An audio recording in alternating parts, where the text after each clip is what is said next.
Welcome to the rugby field of École Centrale Paris. As you can see, there is a lot going on here. This is Centrale 7, a rugby 7 tournament, actually the largest one in France.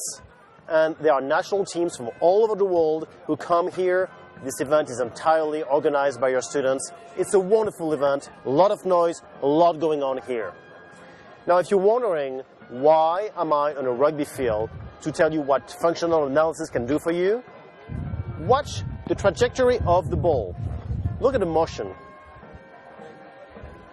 What would you do if you were asked to model the motion and trajectory of the ball and eventually find what is its landing spot?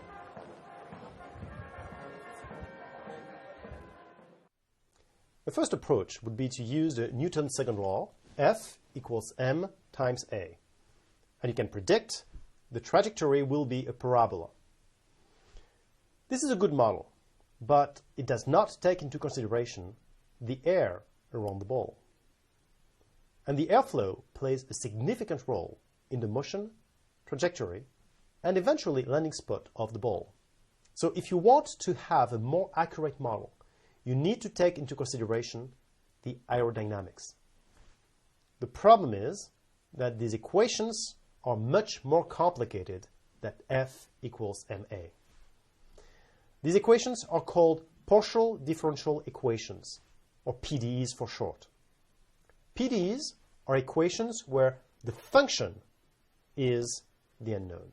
Here is an example of a PDE that would describe the motion of a fluid. This PDE will be part of a system of equations that model the airflow around the rugby ball, and thus be part of the system of equations that model a rugby kick problem. Coefficient rho, here, tells us about the density of the air. V is the velocity vector of the fluid. It is a vector function of the position x, y, z, and time t. You have a time derivative here, and the del sign means the derivative with respect to the three spatial coordinates. It's a matrix, and this becomes a vector, and so on. This particular PDE is called the Navier-Stokes equation. If you are interested in knowing what each element of the equation means and how this equation is derived, I suggest you look at the links that are associated to this class. What I will say, though, is that this equation cannot be solved in general. So if you provide F, T, P, and rho, you will not be able to solve for V. You will not be able to solve explicitly with V equal sign and something on the right-hand side. So that is the bad news. But there is a good news. The good news is that we can approximate the solutions.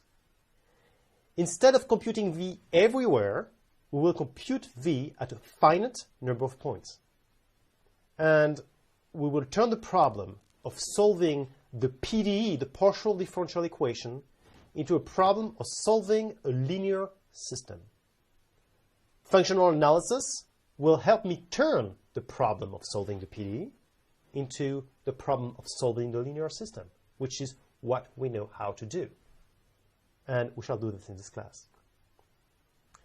Functional analysis can also help me figuring out if the equation has one solution, several solutions, or no solution. And in this particular case, there is a trick, which is that to this day, we do not know if the Navier-Stokes equation has solutions, even though we compute approximate solutions every day. This is one of the 7 problems for which the Clay Institute said they would give $1 million to whoever would find a solution. So there is no time to waste. Let's get started.